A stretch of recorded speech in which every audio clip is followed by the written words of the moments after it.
Bismillah, alhamdulillah. Assalatu wassalamu ala nabiyina Muhammad wa ala alihi wa sahbihi ajma'in. Assalamu alaikum wa rahmatullahi wa barakatuh. Barcha azad Allah Ta'alaning salami, rahmati, ham barakati erishsaydi. Allah subhanahu wa ta'alani barcha bergan ne'matlari uchun maqtaymiz, zo'rlaymiz, danlaymiz. Har vaqtda da Allah Ta'ala bilan ko'ngillarimizni baylarga tirishamiz. Ham türibizden çıkan salavat şeriflerde suyukli bizge rahmet için jiberilgen Kur'an hükümlerin beyan kılgan Peygamberimiz sallallahu aleyhi ve sellem'in ruhuna, onun ehl-i beytine barıp erişseydi. Amin elhamdülillah Allah Teala'nın rahmetine erişim deyip, ecir savaplarını toplayayım deyip, imanlarımızı, takvalıklarımızı arttırayım, kuvvetliyim deyip, onun yurtuna jıyıldık, onun sözlerini tınlarga deyip, Peygamberimiz sallallahu aleyhi ve sellem hadislerin işitirge deyip, hamına şuşunday niyet bilen kilgen için Allah subhanahu wa ta'ala barşabızga da ilimlerimizni arttırırga, hem indi haş kılgan kibik zor ecirler bilen qaytarga nasip etsin. Çünkü bilemiz mi? Her vaazın başında eytem, bizden bitinde kurken bir hadis var, bir yaratkan hadis.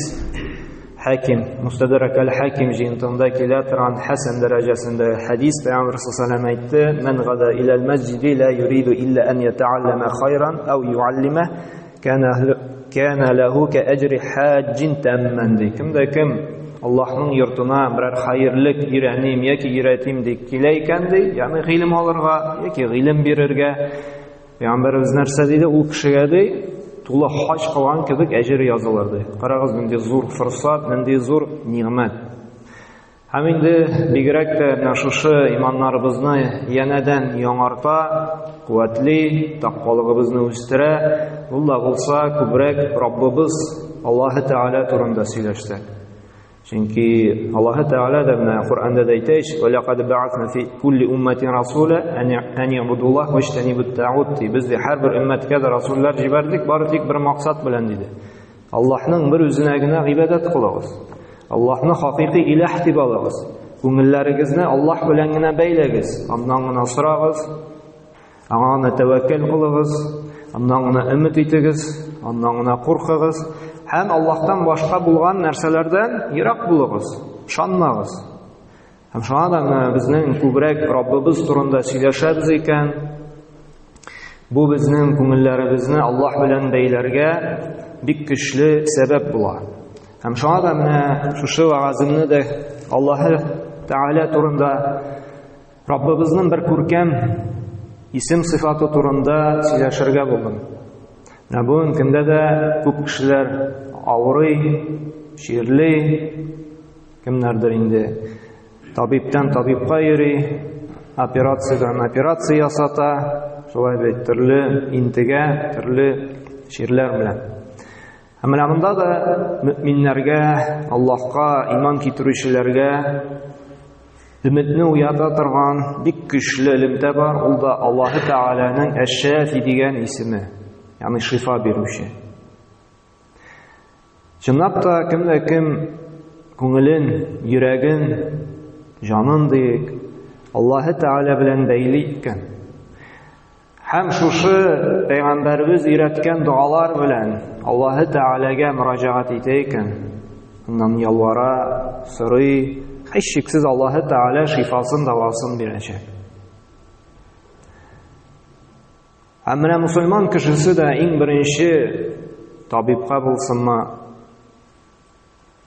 balnisqa bulsunma, nindir sebebine kirishkenşi en birinci Rabbisinden yalvara ekan.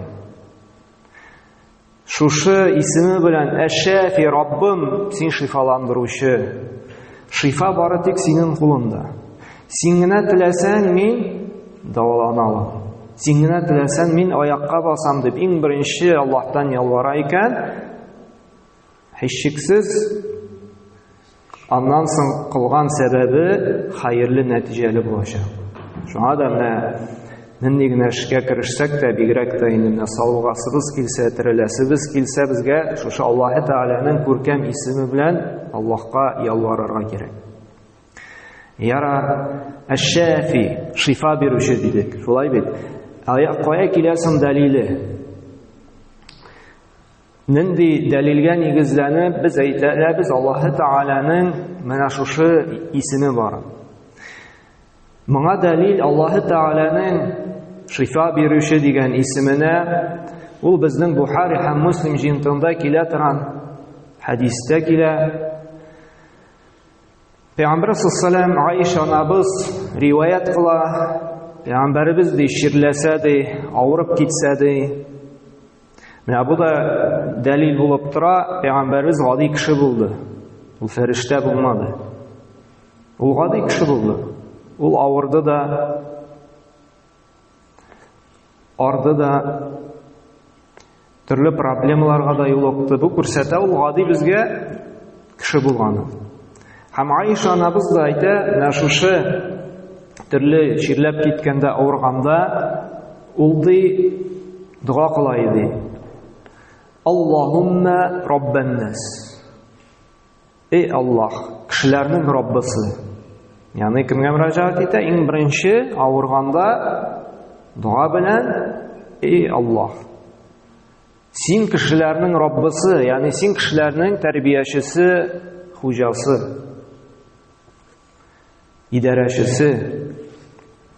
Һәм беләбез, Ибраһим пәйгамбәр дә менә Шуара сүрәсенең 18-нче аятында әйтә: Раббым мине ашатучы, эчертүче диме? Һәм ди: Ва иза маридту фахуа яшфин. Әгәр дә мин авырсам ди, ул мине ди нишли ди? Сәламәтлек бирә ди. Мине дәвалый ди. Миңа шифасын иңдерә ди. Һәм карагыз, менә галимнәр, муфассирлар әйтә, шушы аятны тәфсир кылганда Аллаһ Раббыбыз мине ашата, эчертә, мине киендерә ди. Шулай бит, Раббым Аллаһ Тәгалә бирә дип әйтте. Һәм карагыз, Ибраһим алейхиссалам әдәбен. Һәм Аллаһ мине авырттыра, яки Аллаһ миңа авыру җибәрә димәде. Һәм авырып китсәм ди, әгәр дә авырсам ди, нәрсә диде? Фахуа яшфин. Ул миңа ди шифасын иңдерә ди. Ягъни галимнәр әйтте, монда күрсәтә ди, безнең авыру ширләребез үзебезнең нәфесебез, үзебезнең гынаһыбыз сәбәпле икән. Аллаһ Тәгалә адәм баласына ширне җибәрә икән, кешенең үз айыбы, үзенең нәфесенең бузыклыгы аркасында гына.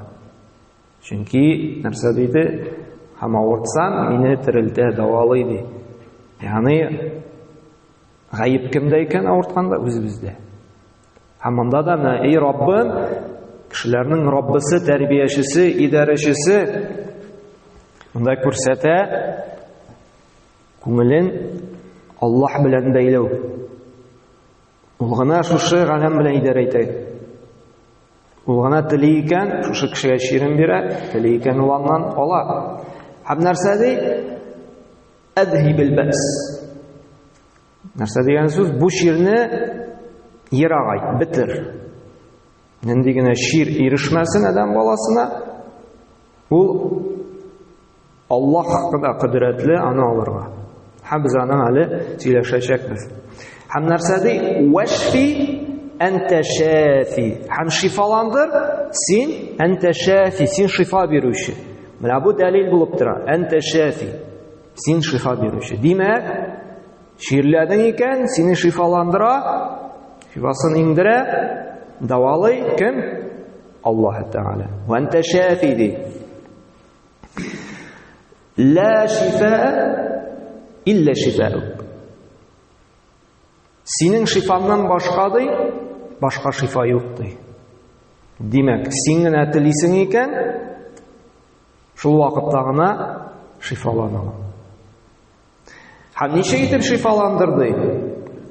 Шифаән ла югадиру сақаман ди. Бер нинди авырту да, бер нинди ширдә калмаслык итеп, нәрсә ди? Шифаланды, дәвала мине ди. Һәм шуннан та җәмәгать менә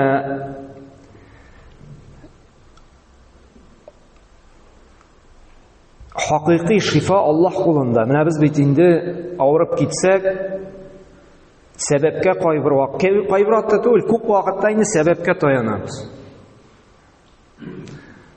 Бигрәк тә хәллерәк кеше, әзрәк акчасы булса, дуслары булса, операциягә керер алдыннан киңәш бирәсен бит инде, Аллаһтан сора, Аллаһ шифаларын бирүче. Хәзрәт, анда сөйләшенгән инде. Илебезнең иң яхшы табибы, иң яхшы хирург белән сөйләштек инде. Инде күпме кешегә операция ясады, бөтенесе аякка басты, ул ясый икән, точно син аякка басасың. Ягъни таяна, өмет итә, бәрабәр нәрсә, шифаны ул шушы врач бирә. Һәм ахыр чиктә менә күпме булгалады бит инде шундый гыйбрәтле хәлләр, кемдер инде операция стәлендә дә үлеп китте. Кемдер инде операциядан чыккач күпмедер яшәдә үлеп китте. Кемдер инде үлә бетә дигәннән соң да янәдән аякка басып китте. Менә тормыштан да бер хәл сөйләп китәсем килә, менә кардәш белән чәй эчеп утырганда туры сөйләде, бик тәэсирле. Күрсәтә Аллаһы Тәгаләнең кодрәте.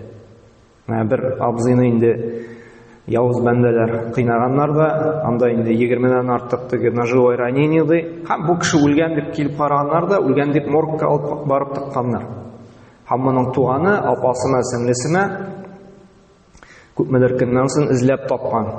Һәм инде теге осмотрга, танырга шул микән дип йөзен ачкач, аны караганда, тикшергәндә нәрсәсер селкенеп киткән. Һәм булар инде сискәнеп, моны карап, тиз генә врачлар чакыртып, нишләгәннәр, операция ясап, аякка бастырганнар. Гаҗәеп бит.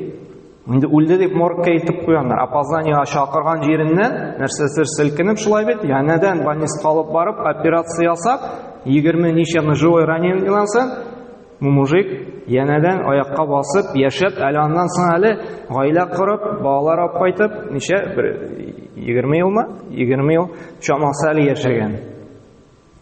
Менә шулай бит. Менә бер хирургның әйткәндә, мин истәмәям, гел сөйлим, бик тәэсирле булды.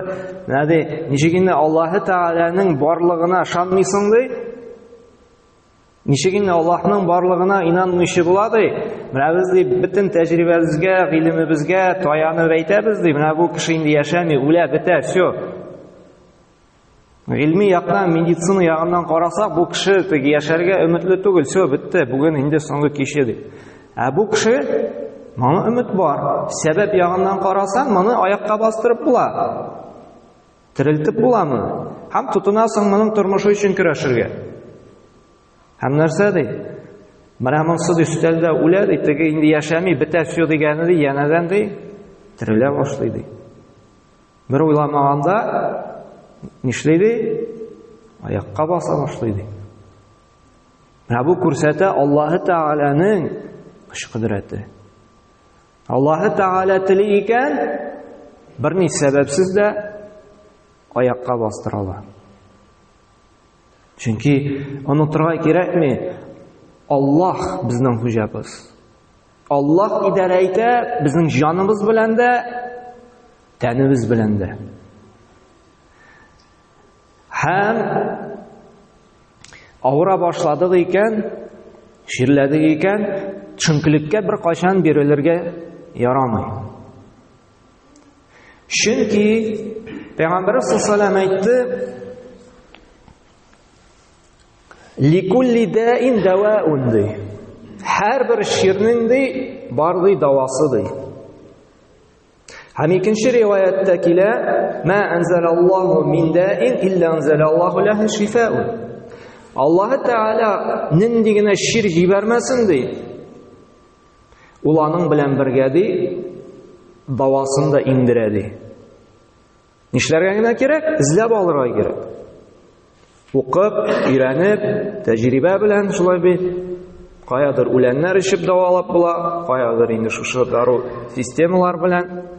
Әмма Аллаһы Тәгалә бер ширне дә давасыз калдырмаган. Кайбер кеше әйтә, моның давасы юк дип.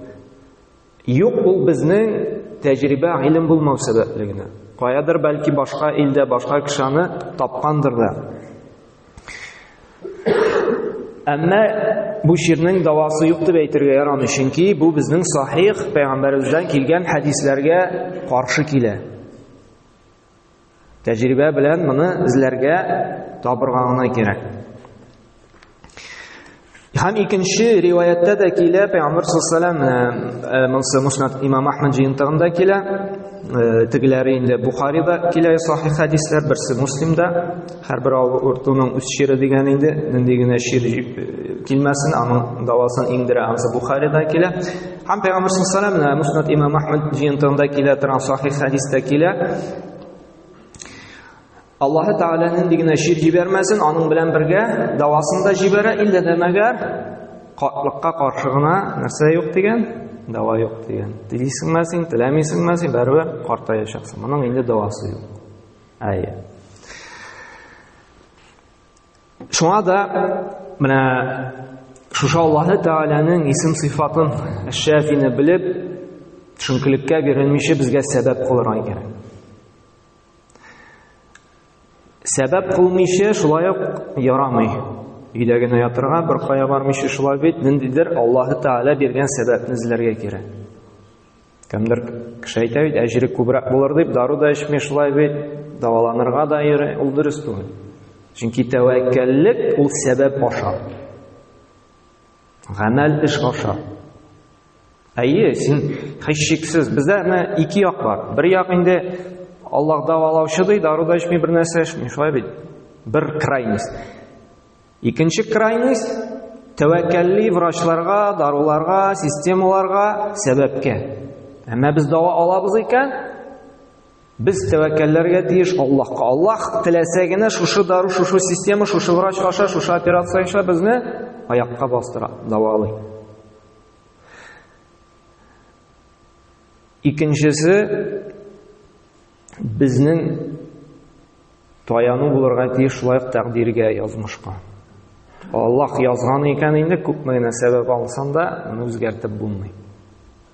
Шуңа күрә менә бу мәсьәләләрне онытырга кирәкми. Ярар. Шулай ук безнең әле Пәйгамбәр саллаллаһу икенче тагын бер дуасы бар. Мансы инде күбрәк бәйле, безнең бит инде авыртулар ди ике төргә бүленә. Безнең Алимнәр авыруларны, ширләрне ике төргә бүленде.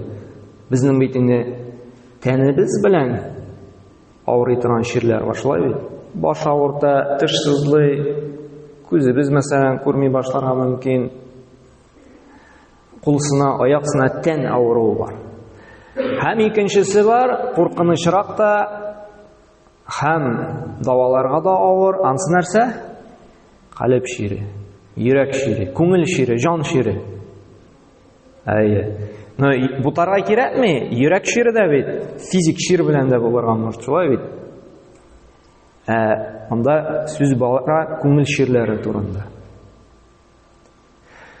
Алимнар әйтте, тән ширләрен давалау күпкә җиңелрәк ди, күңел, йөрәк ширләрен даваларга караганда. Чөнки ничә ел без диндә шулай бит. Бәрабәр күңелдә булган, күңел белән кылына торган кайбер ширләрдән давалану бик авыр, шулай бит. Каядыр шубһатлар бар, каядыр нинди шикләр бар, көнчелек булырга мөмкин, кемдәдер тәкәбберлек бар, шулай бит. Бит шир, бу авырту, йөрәк шире. Минлек, рия, ихлассызлык, шулай бит. Бу шир, куркыныч ширләр. Но тәне авыртуын әйткәнемчә врачка барып, укол кадап, үләннәр ичеп давалап була. Ә моны давалап булмый. Дару белән дә, система белән дә, иллә дә мәгәр нәрсә белән генә давалап була? Коръән, дуалар. Без аның дәлилләрен алып китәчәк. Менә шуңа да Пәйгамбәр саллаллаһу алейһи ва саллям янына бу Саид аль-Худридан килә, Муслим җыентыгында килә торган хадистә, Җибрил Пәйгамбәр саллаллаһу алейһи ва саллям янына килгәч, авырыйсыңмы әллә? Ягъни борчыласыңмы әллә ди? Бер проблемаларың бармы ди? Нәгъм ди. Һәм нәрсә ди? Җибрил алейһиссалам нишәтә? Шушы дуаны өйрәтә Пәйгамбер саллаллаһу алейһи. Бисмиллаһи арқиq мин кулли шайин ю'зи. Сине җәфаланган барча нәрсәдән дә һәм барча кешенең явызлыгыннан да һәм нәрсәдә мин шәрри кулли нәфсин әу айнин хасидин Аллаһ яшфик бисмиллаһи арқиq. Һәм көнчеләрнең начар күзләреннән дә Аллаһ исеме белән мин сине шүкрәм ди. Аллаһ сине шифаландырсын. Аллаһ исеме белән мин сине шүкрәм ди. Карагыз, көнчелек тә бар, шулай бит инде, күз тию дә бар. Кешеләрнең барча начарлыгыннан да. Һәм менә шушы дугалар белән без күңелебезне бер-беребезгә укып, үзебезгә укып, Аллаһ Тәгаләдән сорап шүкрәп торырга.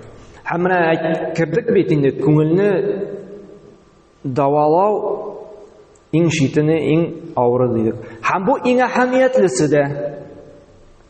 Бер галимнең менә әйткән сүзе шулай. Авыртасың икән, үлгәч бәрәбер бетә ул ди. Аның авыртуын ди сизмисең. Һәм аның авыруы да бу дөньяда кала ди. Әмма калб ширинде, күңел ширләрен син үзең белән алып китәсең ди. Тәкәбберлек, көнчелек, мөминлек, рия, ашу нәфрәт, шулай бит. Бөтенесе үзең белән китә ди. Һәм дәлил итеп нәрсә китерә? Аллаһ Субханаһу ва Тәгалә Шуара сүрәсенең 88-89 аятын дәлил итеп китерә. Яума ла янфау мал ва ла банун ди. Җитер шундый көн ди, сезнең малыгыз да, сезнең балаларыгыз да бер ни файда китермәс ди. Илля дәмәгәр илля мен аталлаһа биқалбин салим. Бары тик сәламәт калб кенә ди, сезне коткара алачак ди. Кем ди Аллаһ каршына ди сәламәт, пак, чиста күңел белән, калб белән килсә генә ди, ул уңышка ирешәчәк ди, ул җәннәткә керәчәк ди. Беләбез, чөнки бит инде беләбез сүрәләрдә килә, кыямәт көнендә ди Адәм балаларының күңелләрендә нәрсә җыеп йөрде ди, бөтенесе ачыкланачак ди. Һәм бөтенесе беленәчәк ди. Һәм шуңа да Аллаһ Субханаһу ва Тәгалә әйтә: "Я әйюһән-нас", эй кешеләр ди, Аллаһ Тәгалә мөрәҗәгать итә, эй кешеләр ди, иманлыларга гына түгел, бөтен кешеләргә дә ди. Нәрсә дип мөрәҗәгать итә? "Кад җаәткум мау'изатун мин раббикум", сезгә Раббыгыздан ди биек бер вәгазь килде ди. Нәрсә ул вәгазь? Яхшылыкка инди, яхшы гамәлләрне бәян кыла. Эшләгез шуны ди. Менә бу яхшы гамәлләр ди. Һәм нәрсә ул начар, нәрсә ул гынах, явыз, әшәке, фәхиш, аны эшләмәгез ди тыя. Менә ул вәгазь. Яхшылыктан да, начарлыктан тыю. Вәгазь. Сезгә ди Раббыгыздан биек вәгазь килде ди. Һәм ва шифаء лима фи суdur ди. Һәм шушы ягъни Коръәндә ди күңелләрегезгә ди, күңелләрегездә булган авырулар өчен, авыртулар өчен шифа бар ди. Шифа лима фи суdur ва худа ва рахмату лил муъминин. Һәм шулай ук хидаят ди, туры юл ди. Шушы димәк Коръәндә ди, эй кешеләр ди, сезгә ди шушы вәгазьләрне тупланган, яхшылыктан да, начарлыктан тыеп вәгазь килде ди. Шушы вәгазьдә, шушы Коръәндә ди шифа бар ди. Һәм җәмәгатьне шифа чынлап та валлаһи ма таллаһи. Валлаһи биллаһи таллаһи. Коръәнне менә күбрәк укысаң, мәгънәләрен аңласаң, төшенсәң, чынлап торып күңелең паклана башлый. Чынлап күңелең чистарына башлый. Аны аңлатып та булмый. Тынычлык иңә, рәхәтлек килә башлый. Ә менә Коръәнне ерагайган саен, аны укуны онытасың, ачып та карамыйсың, ни тынгысызлык, җан рәхәтен таба алмыйсың, урын таба алмыйсың үзеңә. Һәм нәрсә ди? Ва худа ва рахматул лил муъминин. Шушы китапта ди туры юл ди. Нәрсә ул халал, нәрсә ул харам. Нәрсә ул савап, нәрсә ул гунах? Кемнәр өчен генә ди? Кемнәр өчен шифа? Кемнәр өчен туры юл? Лил муъминин. Чынлап торып иманга килгән бәндәләр өчен. Эй кешеләр дип Аллаһ Тәгалә мөрәҗәгать итте. Шулай бит бу китапта да вагаз бар ди, шифа бар ди. Туры юл бар ди, иллә дә мәгәр иман китергән кешеләр өчен. Шуңа күрә сорау бирәләр. Ярыймады теге кайбер кешене Коръән белән өшкерергә. Галимнәр әйтә, шушы аятны дәлил итеп алып, монда я юханнас кешеләр ди. Әйе шифасы аны давалап карасам була мондый кешеләрне ди. Әмма хакыйкый файдасы булачак. Шул вакытта гына ди, ул аңа иман китерсә генә ди. Шанса гына ди.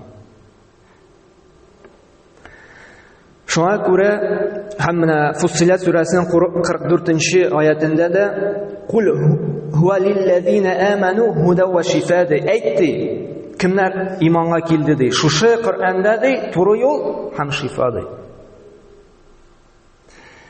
Менә җәмәгать, менә ни өчен соң калб шушы Аллаһ Тәгалә әйтә, күңелдә булган өчен Коръәндә шифа бар ди. Безнең күпчелек шир бәйле нәрсә белән, калб белән. Даже үзем дә гаҗәпләндем бер вакыт теге бер врач белән сөйләшкәндә, язгы турында сөйләшеп киттек тә инде, теге ничек инде язгының теге ниләрен, чыгу сәбәпләрен инде. Дөрес ашамаудан нидән ди, хәзрәт, язгы дөрес ашамаудан чыкмый ди. Язгының ди чыгуының иң беренче сәбәбе ди ул ди стресс ди, ул ди борчылу, ул кайгыру ди. Ул ди йөрәк белән, күңел белән бәйле бит ди. Врач. Мин үзем дә шаккаттым. Без бит ингләбез, язгы ашказаны, язгы чыкты икән гастрит, димәк дөрес ашамыйсың. Юк ди. Һәм әле өстәп куйды нәрсә ди, күп чирләр ди, диабет булсын манда. Башка төрле чирләр бөтенесе бәйле нәрсә белән ди, шушы стресс нервы белән. А стресс нервы кая килә?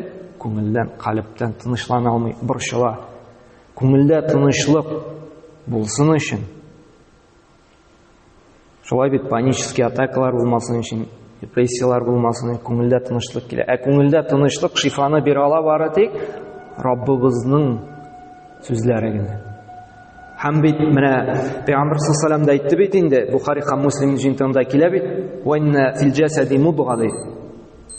Адәм баласының тәнендә бер кисәкчә бар ди, бер ит кисәге ди. Һәм шушы төзек сәламәт булса гына, калган органнарда, калган тәнебездә сәламәт булачак. Шул орган бузык булса, калган җирдә нәрсә бузык булачак. Шуңа күрә җәмәгать бу бик мөһим. Безнең бөтен ширләр күпчелеге нәрсә белән бәйле? Йөрәк. Һәм шушы йөрәкне даваларга кирәк нәрсә иң беренче? Коръән уку. Менә бу беренче төп сәбәп булды. Ничек без даваланабыз шушы ширләрдән? Иң мөһиме, иң основасы, иң нигезе Коръән. Нервлардан тынычландырасың килгән Коръән. Панический атака булуын теләмисең икән, депрессия төшәсең килмәй икән Коръән. Бөтен нәрсә Коръәннә. Ул менә шуны валлаһи шулай җәмәгать. Була менә көннәр, хәтта вакытта бәрәкәтне дә Коръән бирә. Була шундый көннәр менә бу китапны укып чыгарга кирәк. Бу лекциягә әзерләнергә кирәк. Монда статья язарга кирәк. Шулай тегесен үтәсен, моны бер нәрсәгә өлгерә алмыйсың. Ә була көнне Коръән белән башлыйсың. Ял иткән вакытта да телефон тотасың, аңа берәр сүрә кабатлап аласың. Мәҗиткә барганда да Коръән укып барасың. Коръән. Шушы көндә вроде инде гадәти көн, но теге китапны да укып чыгасың. Мәкаләне дә язасың.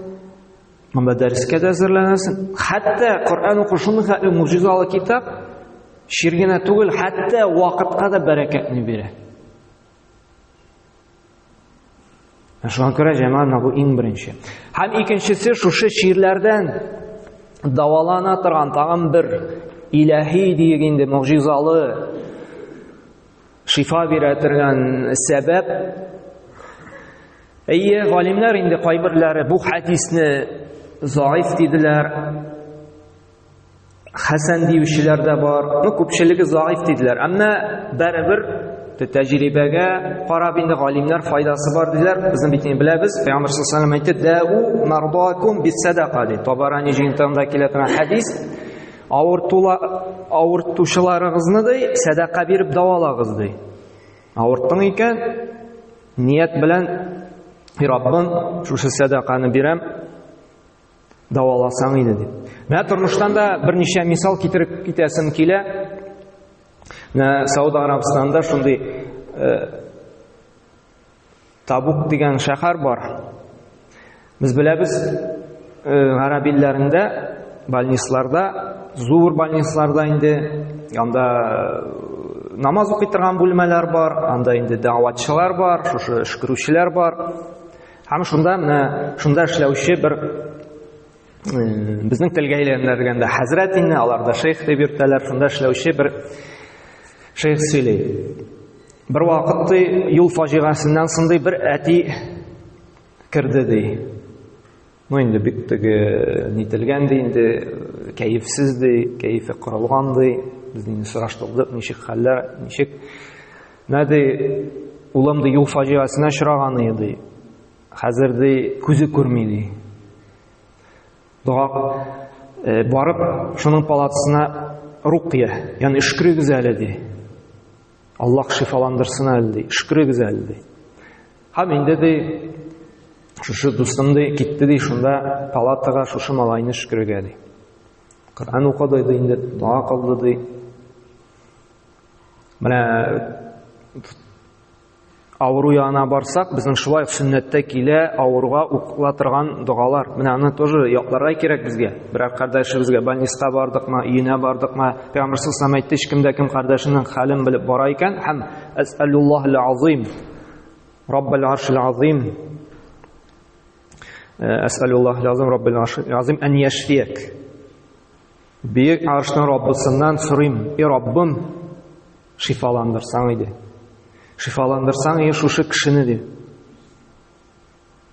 7 тапкыр шушы дуаны кыла икән ди кардәш өчен, шушы кеше Аллаһ Тәгаләне шифаландырачак, давалаячак ди. Шуңа күрә менә бу дуаны якларга һәм баргач кардәшебезгә укырга кирәк. Һәм шушыда Коръан укып, дугаларын кылып, сабыр булырга насихат кылганнан соң шушы хадисне әйтте ди. Авыруларыгызны садака биреп давалагыз ди. Һәм шушы әти ди 500 реал чыгарды да, улымның терелү нияте белән шушы садаканы мохтаҗларга өләшеп чыгар ди. Һәм инде шушы дустым ди өләшеп чыкты ди. Һәм 2 көннән бу әти яңадан килде безнең янга ди. Уже ди елмаю белән ди, инде кәефе күтәрелгән. Улым ди палатадагы утны, лампочканы күрә башлады ди. Тагын шөкрегез әле ди. Менә Аллаһ Тәгалә бит ишекне ача башлады ди. Һәм дустым барып, тагы укыды, тагы дугалар кылды ди. Һәм әтисе тагын 1000 реал бирде дә ди. 1000 реал, ничә 25000 шамасы инде. Тагын өләшә әле ди мохтаҗларга ди. Шушындый ният белән ди, Аллаһ Тәгалә даваласын әле ди. Онда галимнәр әйтә инде, бу хадис хәтта заиф булса да, безнең бит изгелек аша тәвәссүл кылу бар, шулай бит. Изге гамәлләр аша Аллаһ Тәгаләдән без сорый алабыз. Эй Раббым, шушы гамәлемне ихластан синең ризалыгың өчен кылган булса, миңа ярдәм итсәң иде, юлымны ачсаң иде.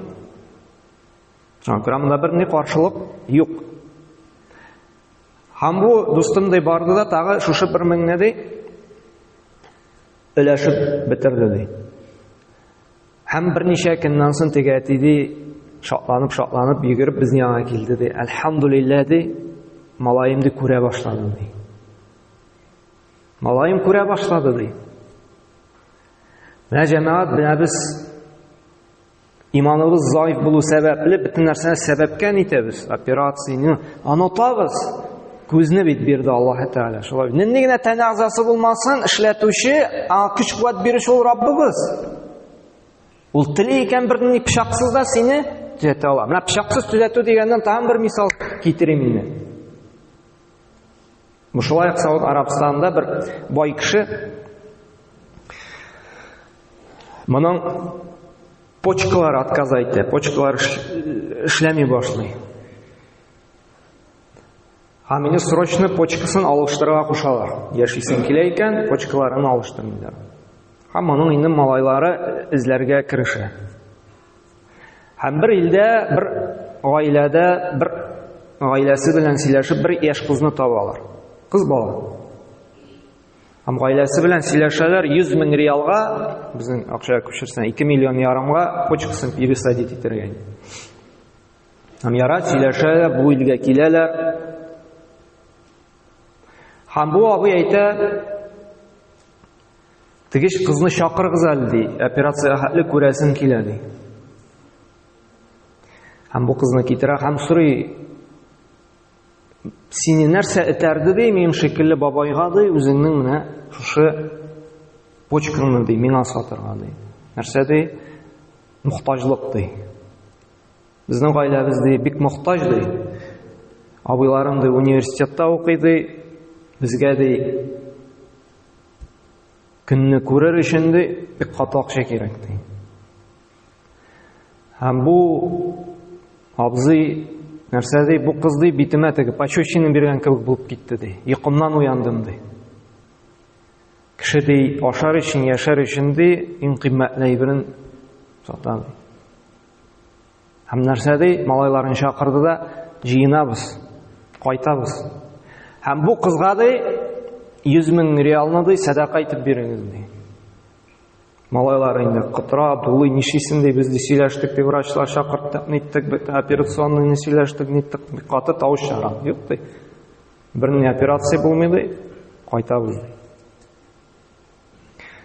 Бу кызга акчасын бирә, кайтып китәләр. Инде кайткач күпмедер вакыттан соң врачлар янына күренергә бара. Врачлар в шоке. Почкалары эшли башлаган.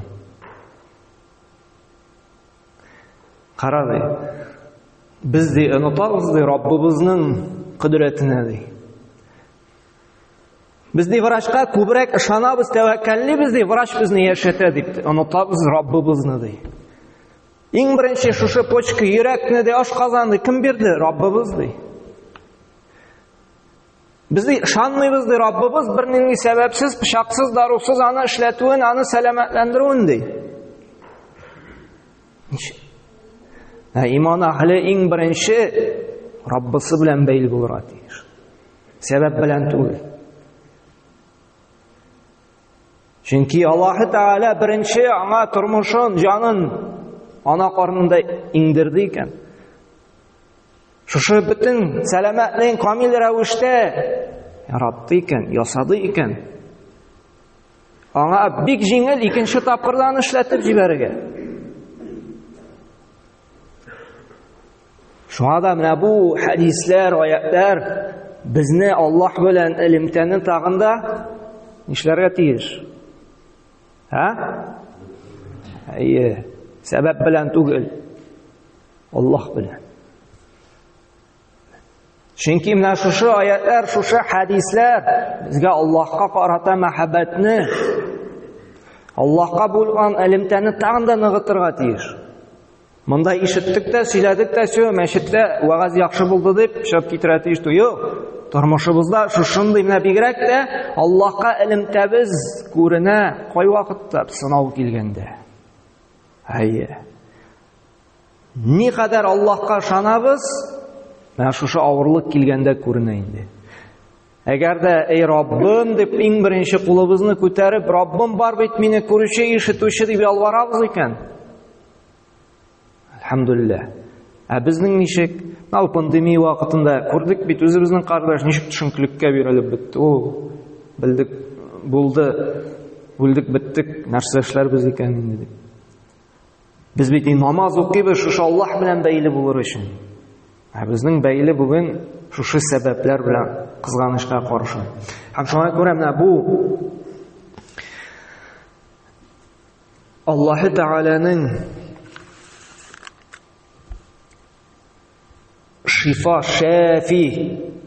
шифа бирүченә бер ни шикләнергә кирәкми. Һәм Аллаһ Тәгалә үзенең пәйгамбәре аша да кайбер сәбәпне безгә дава буларак белдертеп калдырды. Беләбез, Ат-Тибб набави, шулай медицина пророка дигән китап бар. Анда хадисләр килә. Пәйгамбер саллаллаху алейхи ва сәллям әйтте, шул чорны тимин булсынмы, анда истил хинди булсынмы, хиджама ясату булсынмы, бал. Әле бер галим әйтә, балга килгәндә Аллаһ Тәгалә әйтәйшен фихи шифаул линнас Наhl сүрәсенең 69-нчы аятында. Балда ди, кешеләр өчен бик зур шифа ята ди. Күңелебезне ди, күңелдәге ширне ди, Коръән даваласа ди, бу галим әйтә инде. Тәнебездә булган ширне ди, бал давалый ди. Но монда шундый нишкәлек әйтә инде, монда ди шифа алиф артикле белән килмәгәч ди, билгесез булгач ди, бөтен ширне дә ди даваламый ди. Кайбер ширне ди давалый ди, әмма күпчелек ширне ди. Һәм беләбез бит теге хадистә бар бит. Ялгышмасам, монда ничектер тахрижны язмаган. Ну, сахих хадисләрдән Бухарида килә бу, ялгышмасам. Бер кеше бит инде килә, бер бәдәви килә дә Пәйгамбер саллаллаху алейхи ва сәллям энемнең эше авырта ди. Эше китә ди. Бал ашат ди. Кайта бал ашата. Ну, хәле җиңеләйми. Та килә. Бал ашат ди. Ашата. Һәм шулай 3 тапкыр килә. Юк, бетмәде эш китүе ди. Пәйгамбер саллаллаху алейхи ва сәллям Аллаһ ди дөресен әйтте ди. Энекәшеңне ашказаны ди. Ялганлады ди. Галимнәр инде моны ничек итеп әйтә? Бу кеше бит инде ниндидер ширләктергән. Вирус дигән шулай бит шуңа эше киткән. Бал организмына эләгеп, организмын чистарткан, бөтен шушы нәрсәләрне, микробларны инде тагында чыгарткан организмны. Һәм 4нче тапкыр инде бал эчкәннән соң все, даваланыш китүе бетә. Һәм галимнәр инде моны ничек итеп аңлата? Бөтен микроблар, бөтен теге зарарлы матдәләр эченнән чыгып бетергәч, шушы бал сәбәп чыгартып бетерә. Бал ич сәбәпле. Һәм инде Аллаһның шифасы килә. Шуңа менә бу бал куллану да шулай ук Аллаһ Тәгаләнең теге әйткән көчле сәбәпләрнең берсе. Һәм шулай ук инде Пәйгамбер саллаллаху алейхи ва сәллямның тагын бер көчле сәбәбе бар. Шушы Аллаһ Тәгалә җибәргән ширләрдән давалану, ул да булса Зәмзәм суы. Чөнки беләбез, шулай итеп Пәйгамбер саллаллаху алейхи ва сәллям әйтте, нәрсә теләп эчәсең икән, шул була ди.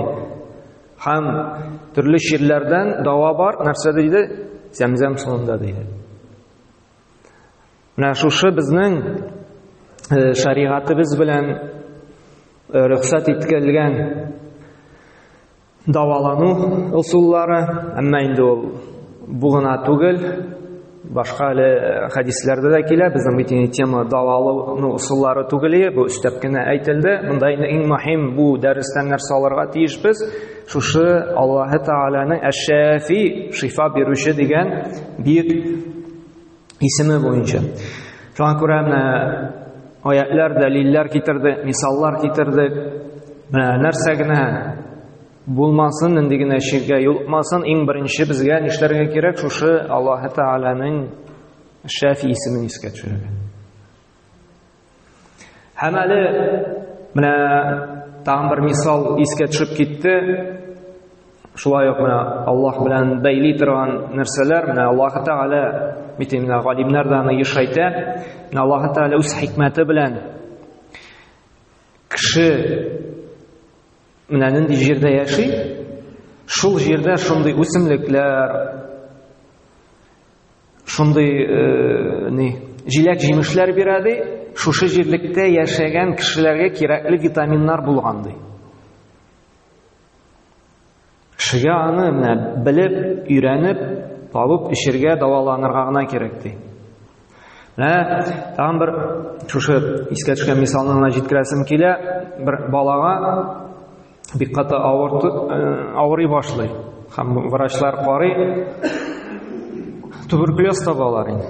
Һәм башка тагы ширләре дә була. Һәм әйтәләр аңа, теге яшәргә күпмедер вакыт кала инде. Анкара бала ди бик шәһәрдә нидә яшәмәсен, лучше авылга кайтып, соңгы көннәрен авылда үткәрегез инде, саф һавада, тынычлыкта дип. Һәм шушы бала әти-әнисе белән авылга кайтып китә. Һәм шунда урамга чыкканда, йөргәндә, монда күршесе чорый.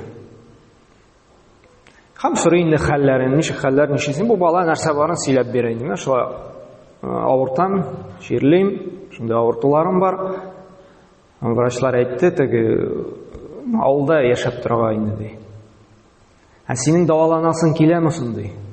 Инде һичшиксез килә ди. Ничек инде һәрбер кешенең даваланасың килгәч ди, нишләп син ди үле ризык ашап йөрисең ди. Кулында моның сладость, пирожныймы, нәрсәме була инде, шунда химический нидер. Яшәр өчен ди сәламәт, Аллаһ биргән сәламәт, здоровый пища ашарга кирәк ди. Үле ризык белән үләсең генә, сәламәт ризык белән сәламәт буласың. Һәм бу бала әйтә, шуңа ди бу сүзләре ди тәэсир итте миңа ди. Мин дә кайтып бөтен шушы без яраткан химияны туктатып, җиләк-җимеш, шулай бит. Натураль ит, анда шунда авылда пешерелгән, авылда тарткан уннан ипи, һәм инде башка төрле шушында тирә-якта була торган натуральный ризык белән туклана башладым ди. Һәм шуннап та ди күпмедер атнадан, айдан соң ди тәнгә ди көч кирип китте ди.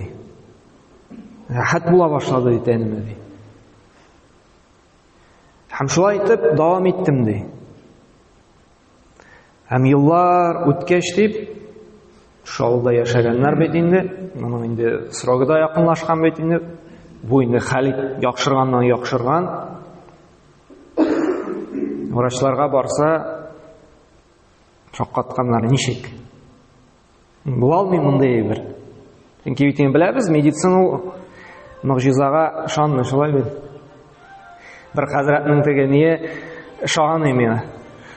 Тизе авырта башлаганда, төнди авырту бар ише, тиз иткәч, күп кешеләр инде интегән 50 яшьтә, 60 яшьтә тизләрне операция ясыйлар инде, бер-берсенә тиядән исеме инде. Һәм врачлар әйткән, хәзрәт, чудес не бывает, операцию надо делать ди. Мен шушы чудес не бывает дигән сүз җитә калды ди.